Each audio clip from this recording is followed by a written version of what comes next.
मंगला गौरी व्रत की बहुत बहुत शुभकामनाएं दोस्तों। आप सभी को कैसे हैं आप सब। मंगला गौरी माता की, भोलेनाथ की कृपा सदैव सब पर बनी रहे। तो आज मैं आप सबको मंगला गौरी व्रत की कथा सुनाने वाली हूं, जिसे सुनने से अखंड सौभाग्य की प्राप्ति होती है। सौभाग्य हमेशा बना रहता है सुहागनों का। और कुंवारी लड़कियां अगर व्रत करती है, पूजन करती है, तो अच्छे वर की प्राप्ति होती है। तो कथा जरूर पूरा सुनिएगा, आधा अधूरा कथा नहीं सुनी जाती। हाथ में पुष्प लेकर कथा पढ़ेंगे। कथा इस प्रकार से है, जिसमें युधिष्ठिर जी कहते हैं कि हे नंद नंदन, हे गोविंद, आपके मुख से मैंने बहुत कथाएं सुनी हैं। अब इस पुत्रायुकर व्रत के श्रवण करने को मेरे कान उत्कंठित है। यह सुनकर श्री कृष्ण जी ने उत्तर दिया कि हे शत्रुनिसूदन, इस अवैधव्य व्रत कथा को कहता हूँ, इसे तुम सावधान होकर सुनो। मैं पुरानी कथा कहता हूँ। एक कुंडिन नामक मशहूर नगर था, जिसमें ब्राह्मणों से स्नेह रखने वाले बड़ा धनवान धर्मपाल नाम का एक वणिक था। वह वणिक सपत्नीक और पुत्र भी था। वह सदा हृदय से बड़ा व्याकुल रहा करता था कि हाँ, मेरे पुत्र नहीं है। एक दिन इसके घर में भस्म से लिप्त, जिसका शरीर रुद्राक्ष की मालाओं को धारण किए थे, माथे पर जटा धारण किए भिक्षा मांगता प्रिय दर्शन वाला आता था, परंतु वह कभी इसका अन्न नहीं लेता था। इस बात को देखकर स्त्री ने पति से कहा कि हे स्वामिन, यह जटा वाले बाबा जी हमारे घर में भिक्षा मांगने के लिए नित्य आते हैं, परंतु हमारे अन्न को स्वीकार नहीं करते हैं। इस बात को देखकर मुझे अधिक दुख होता है।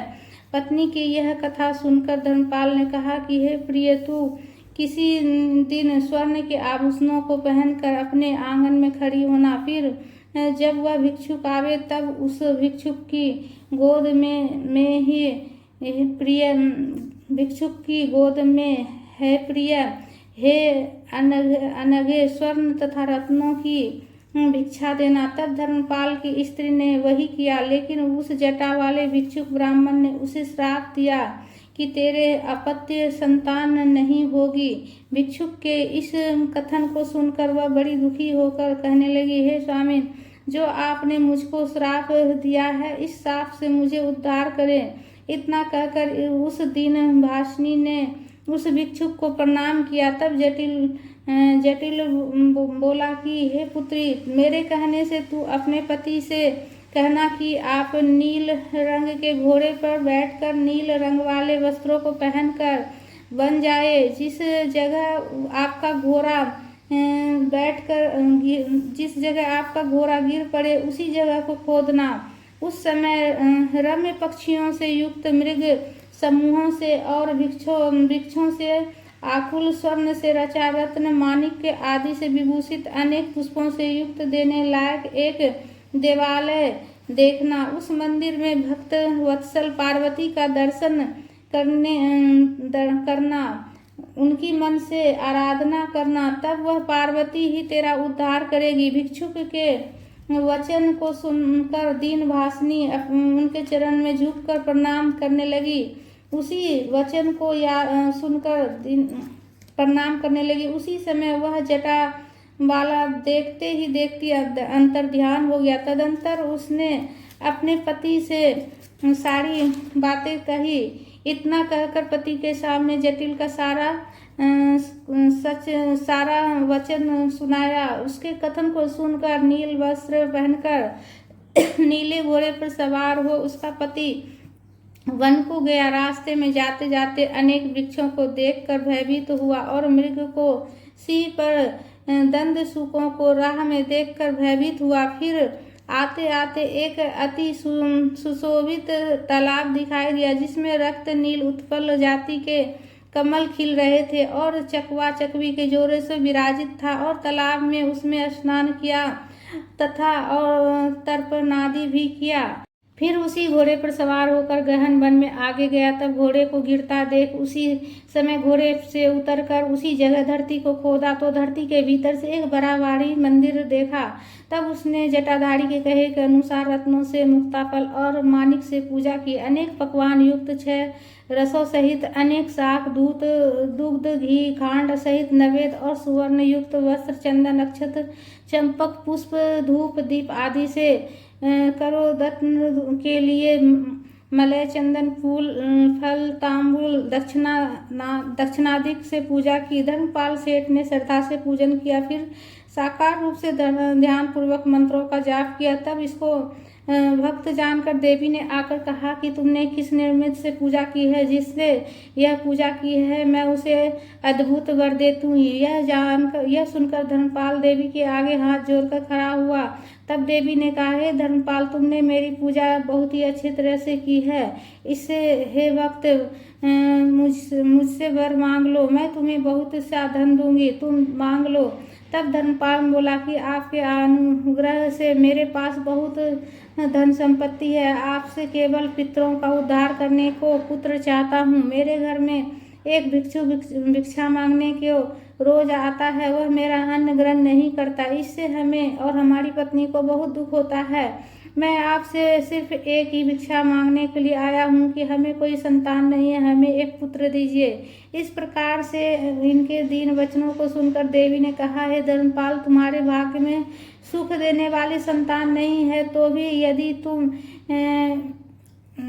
विधवा कन्या चाहते हो या अल्प आयु पुत्र चाहते हो या अंधे दीर्घायु पुत्र को चाहते हो तो मांग लो। यह सुनकर धर्मपाल ने कहा, मुझे तो आप केवल अल्पायु पुत्र दे, मैं इतने में ही कृत हो जाऊंगा, इसी से मैं नरक में गए और पितरों का उद्धार करूंगा। तब देवी ने कहा कि मेरी बगल में खड़े हाथी की सूंड को पकड़कर ऊपर चढ़ जाओ, उसके समीप में स्थित हो जाओ। आप आम का वृक्ष है, उसके फल को लेकर अपनी पत्नी को देना, तब तुम्हारे निसंदेह पुत्र होंगे। देवी के इस वचन को सुनकर देवी के बगल में आकर हाथी की नाभि पर चढ़कर मुंह से फल को ग्रहण किया, फिर उतरकर एक फल और देखा। इसी तरह इसने बारंबार किया, तब इससे एक ही फल देखा। तब गणपति को क्षोभ हुआ कि और धर्मपाल को साफ दे दिया कि तुम्हारे पुत्र को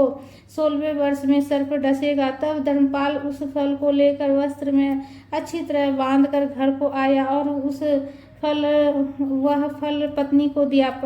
पतिव्रता इसकी पत्नी ने वह फल खा लिया। फल के खाते ही उसके गर्भ धारण किया। 9वें महीने बीतने पर उसके उत्तम पुत्र को जन्म दिया। तब इसके पिता ने बड़ी खुशी से इस पुत्र का नामकरण किया। फिर छठे दिन षष्ठी देवी छठी का पूजन किया। फिर 12वें दिन आने पर शिव जी के नाम से उसको अपने पुत्र को पुकारा और छठे महीने में अन्नप्राशन किया। फिर तीसरे वर्ष में मुंडन कराकर अष्टम वर्ष में उत्तम रीति से यज्ञोपवित्र कर ब्राह्मण को संतुष्ट किया। फिर 10वें वर्ष को आया जानकर पतिव्रता इसकी भार्या ने पति से कहा कि अहो स्वामिन, अब इस बालक का उत्तम मुहूर्त में विवाह कर दे।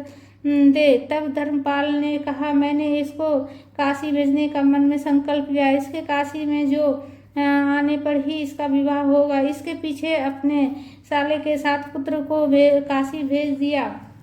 तब वह बहुत सा धन लेकर काशी गया। रास्ते में सधर्मकर्ता प्रतिष्ठान नामक नगर को गया। तब इससे किरा करती कन्याओं को उस मनोरथ देश में देखा। इसके बीच एक और गौर अंग वाली सुशीला नाम वाली कोई कन्या थी। वह अपनी सखियों के साथ अत्यंत कलह झगड़ा करती थी। तब सुशीला की सखियों ने कहा कि हे अभागे, ऐसा उन्होंने बारंबार कहा। तब सुशीला बोली, हे सखी सुभावने, तुमने मुझको व्यर्थ गाली दी।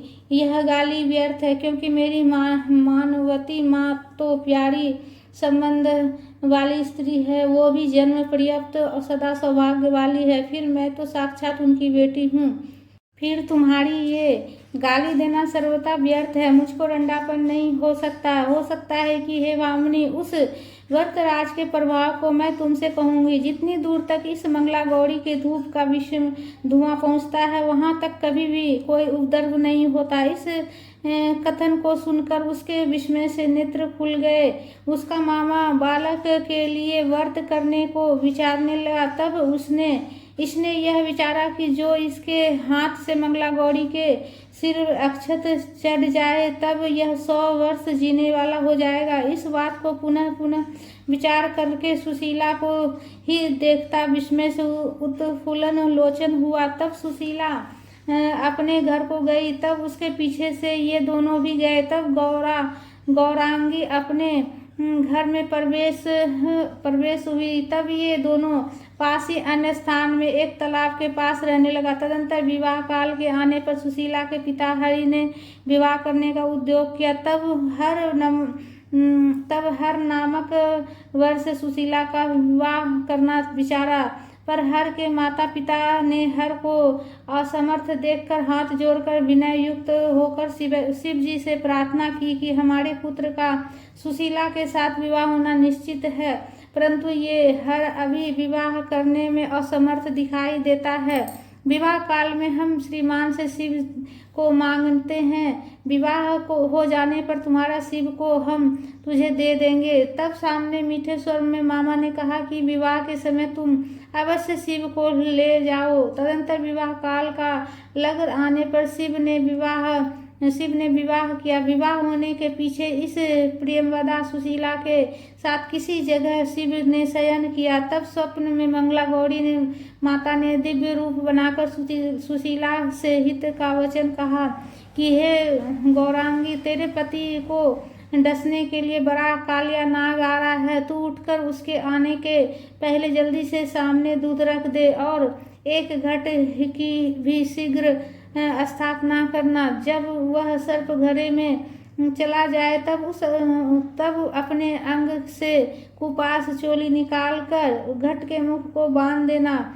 फिर प्रातः काल के समय उठकर उस घट को माता को वाना बनाकर देना। इस तरह गौरी के कहे वचन को सुनकर सुशीला उसी समय उठी। तब उसने बड़ा भयंकर काले सांप को फनफनाते आते देखा। तब जैसा गौरी माँ ने स्वप्न में कहा था वैसा ही किया। फिर शयन करने को चाहा, पर समीप में वर्तमान और पति ने उठकर कहा कि मुझे बड़ी भूख लगी है, अतः कुछ लड्डू और मुझे जल्दी को खाने को दे दो। यह सुनकर सुशीला एक दोने में भरकर लड्डू आदि खाने को दिए। तब शिव ने खार उस सुवर्ण पात्र में अंगूठी धरकर उस पात्र को किसी गुप्त स्थान में रख दिया। फिर सब बात को जानने वाली भूमि में शयन किया। फिर प्रभात होने पर शिव अपने घर को चला आया और सुशीला ने भी उठकर स्नान कर शुद्ध होकर माता को वायना दिया। तब इसकी माता ने उस घड़े के मुख को खोलकर देखा तो बड़ा उत्तम एक मोती का हार देखा। माता ने बड़ी प्रसन्नता से अपने प्रिय कन्या को प्रसन्नता पूर्वक यह हार दिया। जब क्रीड़ा काल आने पर हार मंडप में आया, तब सुशीला की माता ने क्रीड़ा करने को सुशीला से कहा। तब सुशीला ने कहा कि हे माता, जिससे मेरा पानी ग्रहण किया है उसका दिया हुआ यह हार नहीं है। इसके साथ मेरी क्या करने की इच्छा नहीं। इस बात को सुनकर सुशीला माता पिता चिंता में मग्न हो गए। अब कन्या के पति के निश्चय करने को अन्न दानादिक उपाय को उसी दिन से नित्य करने लगा। विधान यह था कि जिस ब्राह्मण को यह अन्न देते थे उसके पांवों को उसी अंगूठी को पहनकर सुशीला जब धोती थी तब माता झाड़ी से जल डालती और हरि का पुत्र चंदन लगाता था। तब हरि पान देता, तब जिससे सब खाते थे। इसी रीति से भिक्षुक लोगों को सुख देने वाले दान में पवित्र था। उधर वे दोनों शिव और उसका मामा काशी को रवाना हुआ और सुख देने वाली काशी में पहुंचा। तब इन दोनों ने गंगा जी के निर्मल जल में बड़े आनंद से स्नान किया। फिर उत्तम धर्म को करते हुए दोनों स्वर्ग द्वार को प्रस्थान करते हुए घर घर में पीताम्बर भिक्षुक को देते चले। तब उन भिक्षुकों ने इसको चिरंजीवी होने का वर दिया। तब ये दोनों विश्वेश्वर जी के दर्शन को गए, नमस्कार किया, पुनः स्तुति की, फिर दोनों घर को चले। तब राह में आकर शिव ने मामा से यह शरीर में स्वस्थता नहीं है। इसके बाद प्राणों को निकलते समय वहां यमराज के दूत इसको लेने को आए। इसी समय मंगला गौरी भी उस जगह आई। तब यमदूतों में और मंगला गौरी में युद्ध होने लगा। तब मंगला गौरी ने यमदूतों को जीतक शिव को प्राण दान दिए। तब यह शिव अकस्मात उठकर खड़ा हो मामा से कहने लगा, मामा जी, मैंने यमदूतों के साथ मंगला गौरी का स्वप्न में युद्ध देखा। उन यमदूतों को मंगला गौरी ने जीत लिया। तब मेरी निद्रा खत्म हो गई। तब मामा ने कहा, हे शिव, जो हुआ इसको तुम याद मत करो, अब चलो अपने नगर को चले, माता पिता के दर्शन करेंगे। इतना कहकर ये दोनों घर को चले। तब प्रतिष्ठान नगर में पहुंचे। नगर के बाहर एक रम्य तालाब पर रसोई बनाने लगे। तब रसोई बनाते दोनों को हरिदासियां के बड़े आदर और उदारता के साथ धारण करने वाले को देखा। तब उस दासियों ने कहा कि हरि के घर अन्नदान हो रहा है, वहां जाइए। इस पर दोनों ने कहा कि हम दोनों यात्री हैं, हमें किसी के घर नहीं जाते हैं। इस वचन को सुनकर वह दासी अपने घर को चली गई और अपनी स्वामी से सारा वृतांत कहा। तब उन दासियों के कहे को सुनकर उसके स्वामी ने इन दोनों के लिए बड़े आदर से बहुत से हाथी घोड़े रखने वस्त्र आदि भेजे। उन हाथी और आदि को देखकर दोनों मामा भांजा हरि के घर गए। तब हरि ने पहले मामा की पूजा की, फिर शिव के सत्कार करने को आया। तब वह कन्या लज्जित हुई और शिव के पांव को धोने लगी और माँ से कहने लगी कि मेरा यही वर हुआ था। तब हरि ने आश्चर्य से मंगल रूप शिव से यह वचन कहा कि हे शिव, यदि कोई निशानी आपके पास है तो हमको दिखावे।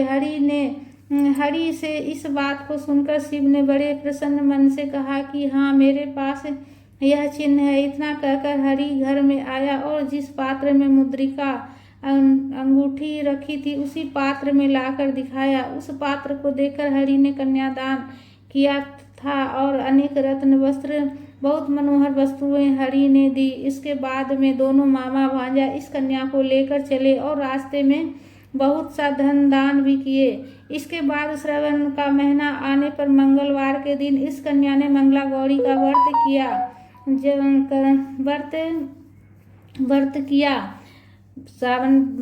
जब वे भोजन को उद्यत हुए तब सुशीला ने कहा, गौरी का तथा दीप का विसर्जन करने के बाद ही हमें भी माता के दर्शन के लिए आदर से चलना है। तब वहाँ जहाँ गौरी का आवाहन किया गया था वहाँ आई। तब इसने वहाँ सुवर्ण का एक देवालय देखा, वहाँ भी मंगला गौरी का विसर्जन और दीप का मान किया। फिर माता पिता को देखते ही उत्कंठित होकर चले कुंडिन नगर के समीप में पहुँचे। देख सब आदमी विस्मय करने लगे और वे बड़ी उत्कंठा से वे प्यारे दर्शन वाले धर्मपाल जी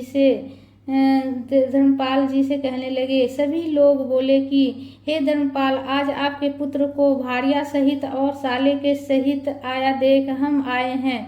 इस प्रकार जब वे लोग धर्मपाल से कह ही रहे थे कि इतने में वे मामा भांजा भी आ पहुँचे। आकर धर्मेश ने पिता को प्रणाम किया और इसके मामा ने भी अपनी बहन को और धर्मपाल को प्रणाम किया और सुशीला भी सास ससुर को प्रणाम कर सामने खड़ी हुई। सास बोली कि हे सुशीले कमल लोचनी, उस व्रत को मुझसे कहो जिस व्रत के प्रभाव से मेरे पुत्र की आयु वृद्धि हुई है। तब सुशीला ने कहा, सुन माता जी, मैं व्रत को नहीं जानती और ना इसे हर के मानने वाली जानू। मैं तो केवल धर्मपाल नामक ससुर को यह सास आपको जानती हूँ, मंगल नामक भगवती और आपके पुत्र को जानती हूँ। इतना कहकर सुशीला ने अंतःकरण से हर्षित होकर भोजन किया। श्री कृष्ण जी कहते हैं कि हे युधिष्ठिर, स्त्रियों को अवश्य यह व्रत करना चाहिए। तब युधिष्ठिर जी ने प्रश्न किया कि हे महाराज श्री कृष्ण जी, इस व्रत के फल को मैंने सुना, इस व्रत के विधान को और भी कहें। श्री कृष्ण जी ने कहा है कि सुनो युधिष्ठिर, जब कन्या 5 वर्ष की हो जाए तब से लेकर जब तक विवाह न हुए श्रावण माह में सभी मंगलवार के दिन व्रत रखे। प्रथम वर्ष में माता के घर में व्रत को करे। इसके पश्चात स्त्रियों को अपने पति के घर में बड़े आदर से करना चाहिए, जिससे प्रथम वर्ष इस व्रत को संकल्प करके एक रम्य पीढ़ी पर मंगला गौरी की स्थापना करे। उसके आगे गेहूं के चूर्ण से रचे हुए सिल लोढ़े पत्थर को एक और पर बड़े दीपक का धरे। इससे सूत की 16 बत्तियां जलाकर उसके आगे रखे। उस दीपक में गंध पुष्प पत्रादिकों से मंगल गौरी का षोडश उपचारों से पूजन करे। फिर 16 नाना प्रकार जीरा धनिया आदि स्वच्छ 16 दुर्वादल धतूरे और 5 बिल्व पत्रों से मंगला गौरी का पूजन कर फिर अंग पूजन करे। फिर धूपादि का निवेदन कर वायना संपन्न करे। फिर ब्राह्मण को तथा माता को और भी लड्डू और कंचुकी संयुक्त वस्त्र फल दक्षिणा देवे। 16 दीपक धरकर नीराजन कर 16 दीपकों को घी से पक किए लवण सहित भोजन करे। रात्रि में जागरण करे। फिर प्रातः काल के समय स्नान कर मंगला गौरी का विसर्जन करे और दीपकों का दान करे। इस प्रकार से बराबर 5 वर्ष तक करे। फिर पति की इच्छा वाली हो जावे। मंगला गौरी व्रत संपूर्ण कथा हो गई। अब हाथ में जो पुष्प है वो माता के चरणों में समर्पित करेंगे। कथा संपूर्ण हुई तो प्रेम से बोलिए भोलेनाथ की, गौरी माता की, मंगला गौरी माता की। हे माँ, सभी सुहागनों का सुहाग बनाए रखना माँ। तो दोस्तों, कथा को ज़्यादा से ज़्यादा शेयर कीजिएगा, लाइक कर लीजिएगा और मंगला गौरी माता की जयकारा जरूर लगाइएगा। चैनल को सब्सक्राइब कर लीजिएगा। प्रेम से बोलिए मंगला गौरी माता की जय।